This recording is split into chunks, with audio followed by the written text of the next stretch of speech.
Well, hey, everybody. Welcome to New Hope Underground. I am one of your hosts, Pastor Tyler Sturkey. What's up, Pastor Tyler Sturkey? And my other host, your other host. You're not my host. I mean, sometimes you're my host. Yeah, when sometimes. I'm not on it, you're my host.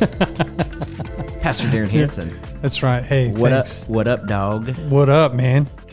You ready for this series? Yes, we are it's been a while. It has. It's been a while. Because we had such a long Ephesians series. Yeah, we're doing a series overview. This is just as a reminder, because it's such a distant past that I'm sure most of you have forgotten what the series overview is. We're back on video. It is exactly like the title indicates, that it's where we do an overview of the series that's coming up. That's right. Super creative name. But yeah, we were in Ephesians for 3 months now, and so this is the first new series that we've done in a while. And so, yeah, I just wanted to do a quick overview of it and just kind of let people know what's coming down the wire. And it's a Christmas series, which is hard for me to get my mind around. I know, it's so weird. That we're already there. Just crazy. Yep. And we've already had snow.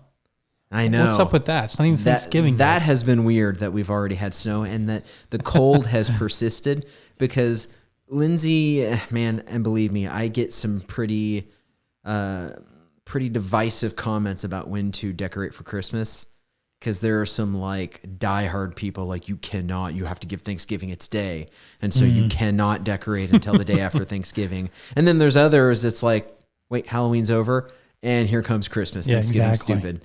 I think all the stores are like that. That's for sure. Oh yeah, no, it's not Black Friday. It's Black November. They got a few like turkey stuff up front, and everything else is Christmas. 100%. Shelves and shelves. Yeah. So anyway, we've not yet decorated for Christmas, but man, it's hard with the cold weather and the snow to not want to. Yeah. So, but we'll get by. We'll figure it out. Now, have your girls started talking about Christmas? They talk about Christmas in like the summer. They talk about Christmas all year. All the time. When they want something, they're like, maybe for an early Christmas present? Early Christmas? We're like, Christmas was like a month ago. What do you mean Christmas present? Early Christmas present? They have kind of like a monthly Christmas. Like your birthday's going to come before then. Okay, well, the early birthday present? Like, stop wanting things. Stop being such a consumer. Yeah, what is the problem? These kids these days, so materialistic. Man, why don't they grow up? So... Yeah. Wow, we kind of... We got sidetracked there for a second. We derailed there. So, today we are doing the next series overview of our kind of Christmas Advent series, because I did kind of a standalone Thanksgiving type message, and then launches right into the first week of Advent, which will take us up into Tyler Christmas. loves that word, Advent. Well, that's technically what this time is. I know, but he really likes Advent. the word. He really does. It's just a cool word. So, yes. So, the series that we're doing that's going to take us up till Christmas is a series called Songs of Christmas. Yep. And it's a little bit misleading, the title. What? And it's partially misleading because of the teaser video that we did, which some of you may have seen it, may have not, depending on when this podcast drops. Actually, it's going to drop before, I think. Okay, so if you're listening to this, unless you miss church, don't miss church. Well, wait a minute. When is this show? When is the video show? The Thanksgiving weekend. Thanksgiving weekend. So, yeah, they probably have seen it. I'm sorry. I got mixed up. So it's a little bit misleading because it presents it like we're going to cover, like each week is going to be about, like traditional Christmas songs, like kind of like when we did that movies series, like Christmas movies. Yeah. More like cultural Christmas songs. I think is probably there. You go. Because I even remember telling someone that we had named the series Songs of Christmas, and they're thinking it's going to be like Santa Baby. I'm Dreaming of a White Christmas. Yeah, or things like that. Rudolph the Snowman. Silver Bells. Did you know that Silver Bells originally was Tinkle Bells? Really? But they didn't like the connotation, so they had to change it to Silver Bells. Tinkle bells, like you hear that it's like a Pavlovian thing where you like hear the bells and you have then to go someone's like, I gotta go to the bathroom. Exactly. Someone said that's the kind of tinkle. I'm like drooling while I'm going to the bathroom. Every single time. It's so weird. It's really odd mixing those things together. So Pavlovian. But it's not based on like the cultural Christmas songs. No. That which I'm trying to even remember how we came across the idea. I mean, I'll just be really honest. This is a circle of trust, so we're all gonna just be real honest right here. Turning around a Christmas series every year can be a little difficult. Yeah, you're not kidding. Because it's like you run out of ideas. You're talking about the same thing every time, but it's like how do you do it in a creative or let's novel talk way? about the shepherds, the angels, the wise men. This year we'll turn around and go wise men. This year we're going to talk about the manger itself. Yeah, not the baby in the manger, but the manger. Seriously, and we're not like the only ones that deal with this. All churches across the nation. That's trying to figure out how do you do a Christmas series. Well, that's the joke among pastors, like senior pastors, who are usually like preaching the Christmas and Easter services. I mean, obviously we preach about the gospel all the time, but it's like, how do you tell like the same story over and over and over again and it not come across as dull or boring or whatever? So that's always the challenge of like, how do we talk about this in like a new and creative way?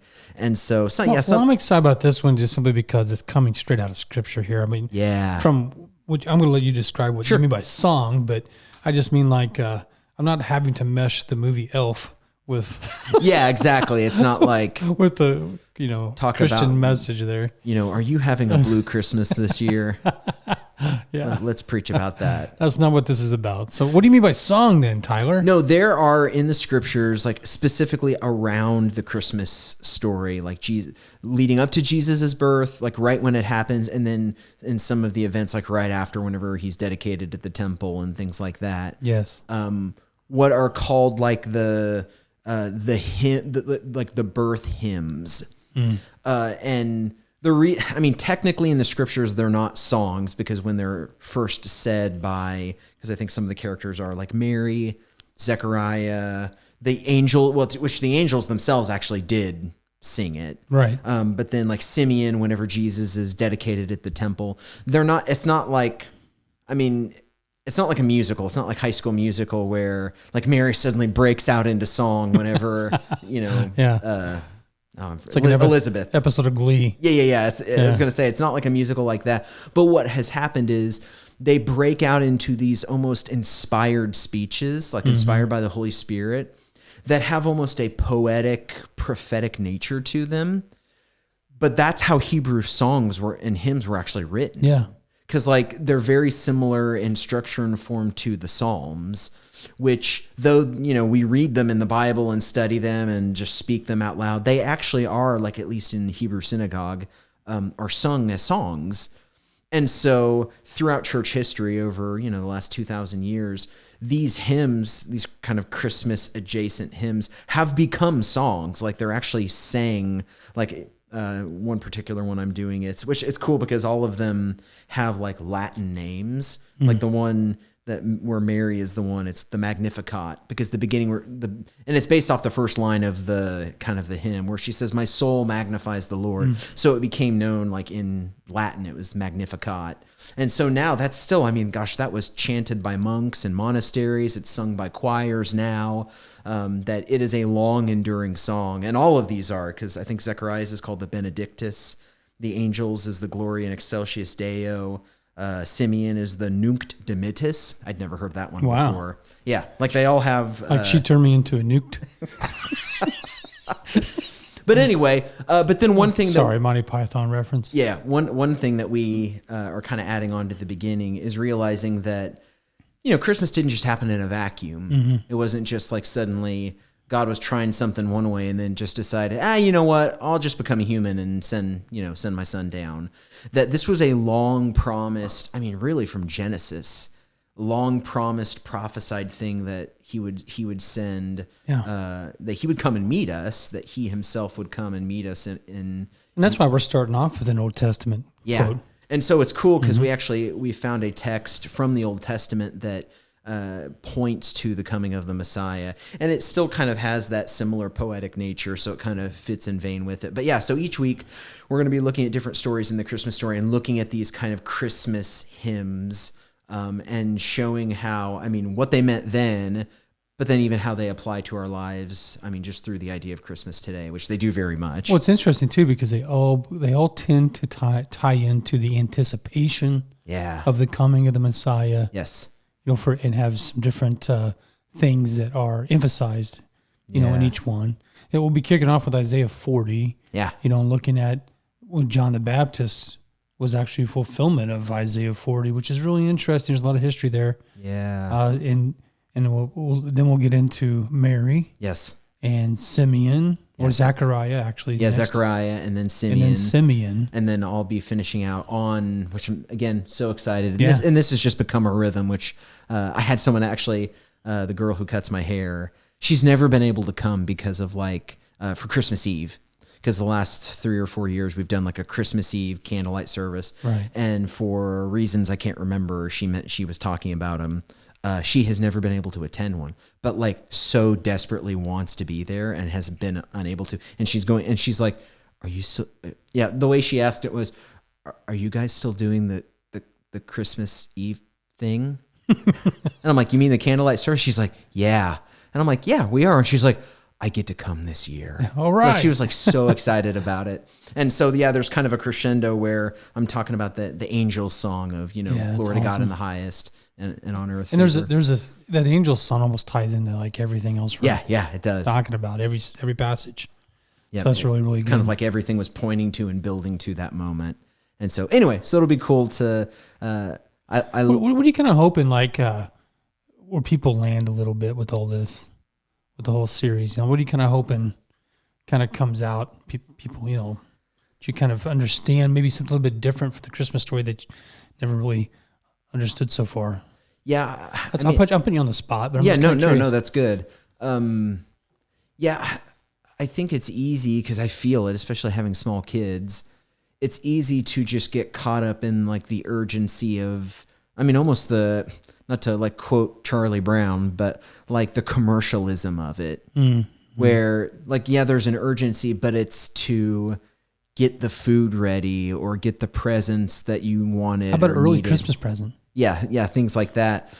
And we lose some of the anticipation of the actual moment, because and to show that this wasn't like, Mary got pregnant and it's just 9 months of anticipation, but this is like centuries, if not, I mean, really in some ways, like biblically speaking, millennia of anticipation of waiting for the Messiah to come.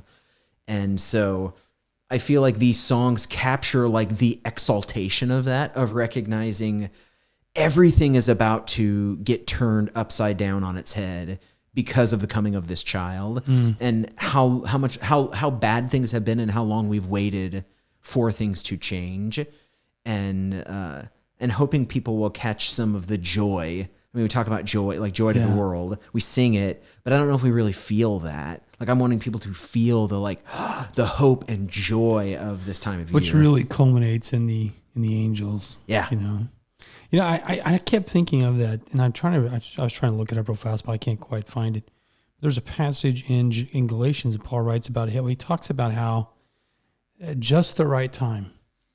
Oh yeah, God sent Jesus into the world. That moment of the manger was historically significant, not only because it's Jesus, but because of why God chose that time to bring him in. And I think you'll maybe get a taste for that when we start to kind of give a little bit of background for some of these songs. Yeah, for the people. In other words, what is their context of why they're saying what they're saying? You know, and I guess one hope of mine is that we would maybe catch some of their yearning, their longing. Well, yeah, it's like I even think about like, which I know sounds really dumb to say this out loud, but if I were to have written the biblical story, I know that sounds like massively narcissistic, but like if I were to have written the biblical story, I would have had the Messiah come right after they returned out of exile. Yeah. Like that seems like that makes the most sense of like they're sent away because of their sins, but now they come back and they're free and the Messiah shows up and they're repentant. And then they've repented and everything's so amazing.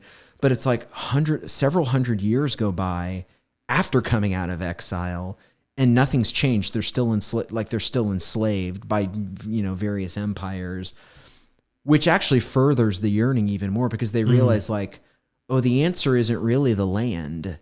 or the temple being rebuilt. Like all these things that like we've hung our hats on the law, on the land, on the temple. Those aren't really our salvation. Like those aren't really ultimately our hope, that God himself is our hope. And Jesus would come and show that really the law, the land, and the temple were all pointing at him the entire time. And they become numb and complacent again. You know, like you read like Malachi during the time. Yeah. You know, and he basically, that whole thing's a conversation about you guys have gotten numb.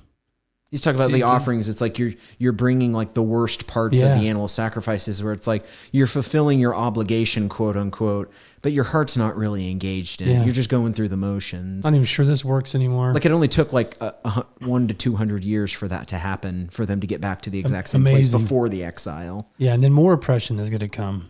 You know, when the Romans come in eventually. I mean, it's just it's crazy. And then Jesus, just the timing is amazing. I think you're gonna maybe hear some of that when you go through some of the when we go through some of these sermons, simply because I think sometimes we only think of Christmas in our context. You know, we only think of Christmas in and maybe some of the neat stories and things, but there's just such it's so difficult, I think, for us to relate, especially with people who have been oppressed for a long time, who are very poor, who are very, you know, Mary, just look at that family. I mean, how Jesus was, I mean, just the whole thing's just amazing to me. Yeah. Sometimes we forget about, hey, there's a whole otherworldly context. Yeah. And it's like, I mean, it's about this like turning upside down of all the power brokers, the rich, the powerful, the, you know, the politically connected. It's like all of those people who were at the top, something's going to get flipped there, and the least of these are going to be the greatest, which, I mean, Jesus ends up talking about like in his teachings and in his parables. But it's like Mary even saw that in that moment, like prophetically by the Spirit, is naming the reality of like the world's getting turned upside down with this child coming into the world, which is pretty sweet.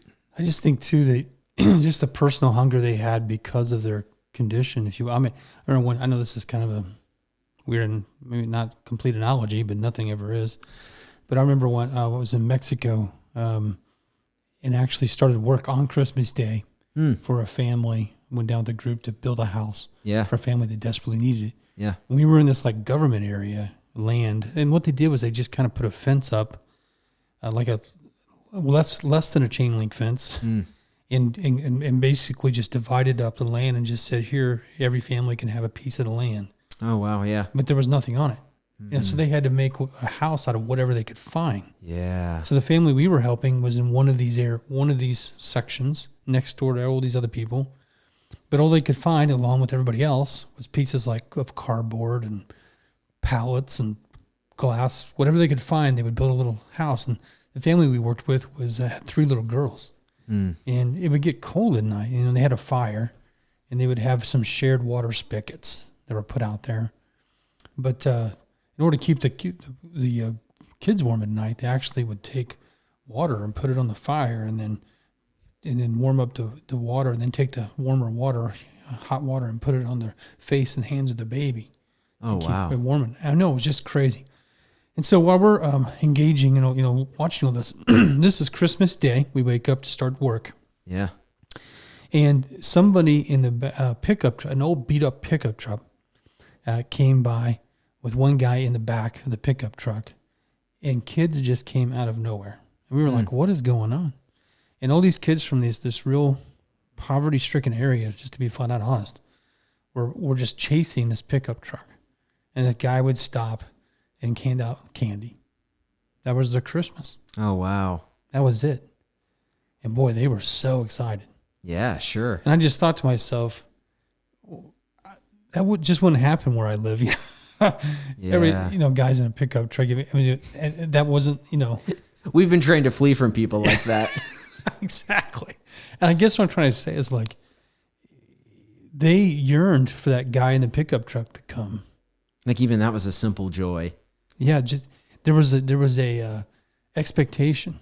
Yeah. Because that was what they had. And I think that sometimes we're just so, I don't know, we're just so overrun with having everything we need and have more than we ever need or have that we forget of what it means to yearn. Yeah, that's kind of what I was talking about. No, that's good. I think some of the context, some of the people here, and some of the words they say, I'm not so sure we could say these words. We're not super acquainted with poverty and oppression and things like that, which was very common for Israel under the Romans and under the Greeks and under the Babylonians and the Assyrians. I mean, it's just one group after another always kept them under their thumb. And don't you think what Jesus said, blessed are the poor in spirit? And what did he mean by that? Yeah. He means unless you view yourself as totally bankrupt, you're not going to be desperate enough for me. Yeah. And I just find that I find that fascinating, the parallels there.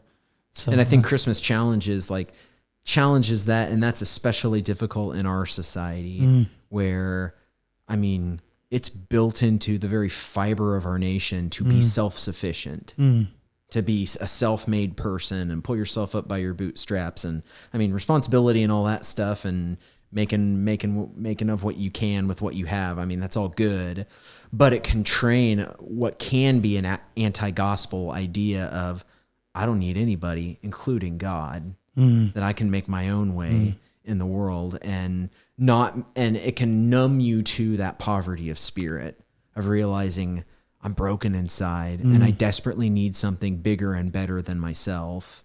And I can never fill that void with, no matter how successful I am or how accomplished I am, I can never fill that.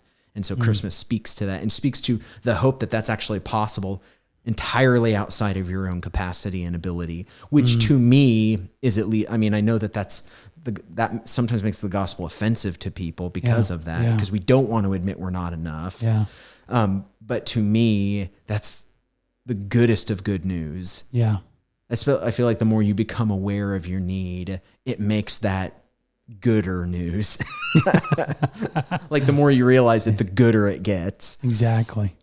Yeah, I really think, Jesus could come in the back of a pickup truck and we'll just ignore him. Yeah. There's no expectation, and so that's what we pray for. I guess we pray for us to be more, expecting because of realizing how much we really do need him. That's a reality. You may not always feel it, but it's a reality. Yeah. It's like you're starving and don't even know it. I mean, even think about the warnings in Revelation to the 7 churches.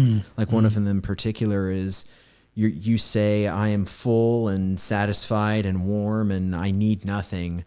But he says, you're poor, blind, naked, and dumb. It's like basically what you think the very fact that you think you have no need has put you in the most desperate place possible. And so that scares me of like, oh God, always help me to be aware of my need for you. It kind of goes back to what we were talking about. We were joking around about Christmas series. Yeah. And how we got to come up with something. And I think there's like a pressure for that simply because of the society we do live in. Our obsession with novelty. Yeah. And we got to entertain. You got to get something new. Sure everybody, 100%. And I don't know. I guess I would hope and pray that, we as New Hope, I think a lot of people understand that we don't, that's not why we're here. It's not what this is about. Yeah. Does that mean we can just do the same series we did last year? Yeah. Yeah, it does.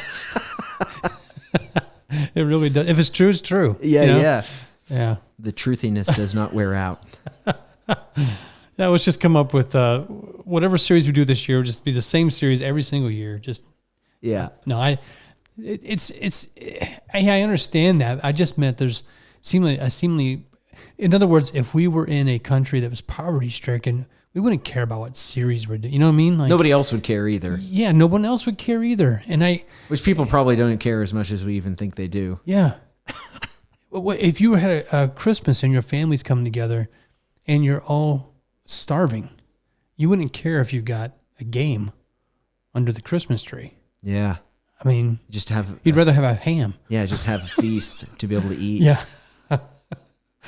Yeah, I guess I just think the perspective is huge there because I think it's so evident in some of the sermons we're going to get into that just that hunger that, I don't know, yearning. So that is the series coming up. Songs of Christmas. It is starting on November 27th, coming up this Sunday, and will take us up through Christmas Eve, all through December. Christmas Eve. And if you're listening, Tyler's hairstylist, make sure you show up on Christmas Eve. It's your year. Yeah. Right?